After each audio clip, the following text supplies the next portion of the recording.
MP పదవి పోయిన తర్వాత తనకు అనుచరులు లేరని, తన మనుషులు ఎవరిని కిడ్నాప్ చేయలేదని, తనకు గుర్తు లేదని వైసీపీ నేత మాజీ ఎంపీ నందిగాం సురేష్ పోలీసుల ప్రశ్నలకు పొంతనలేని సమాధానాలు చెప్పినట్లు తెలుస్తోంది.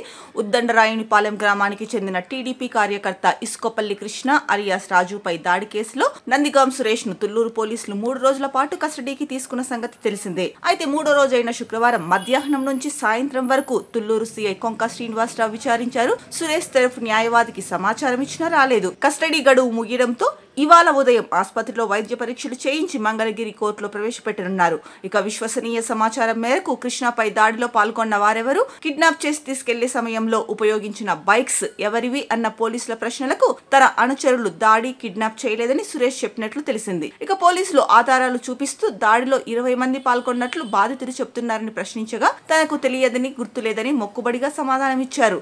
మీకు అనుచరులు ఎంతమంది ఉన్నారని అడగ్గా పదవి పోయిన తర్వాత తన వెంట ఎవరు లేరని బుకాయించారు.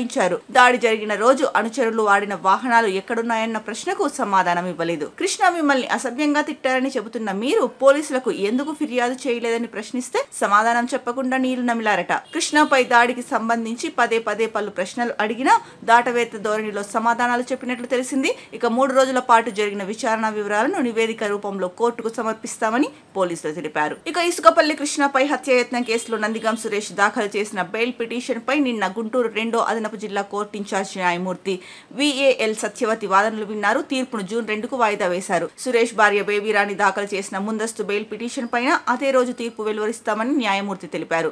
ఇక టీడీపీ రాష్ట్ర కార్యాలయంపై దాడి కేసులో నిందితుడిగా ఉన్న వైసీపీకి చెందిన మంగళగిరి మాజీ ఎమ్మెల్యే ఆళ్ల రామకృష్ణారెడ్డి దాఖలు చేసుకున్న ముందస్తు బెయిల్ పిటిషన్ పై విచారణను జిల్లా ప్రధాన న్యాయమూర్తి బి సాయి కళ్యాణ్ చక్రవర్తి జూన్ 4కు వాయిదా వేశారు. పబ్లిక్ ప్రాసిక్యూటర్ వాదన వినేందుకు విచారణ ఆ రోజుకు వాయిదా పడింది. అప్పటి వరకు రామకృష్ణారెడ్డిపై తీవ్రమైన చర్యలు తీసుకోవద్దని పోలీసులను న్యాయమూర్తి ఆదేశించారు.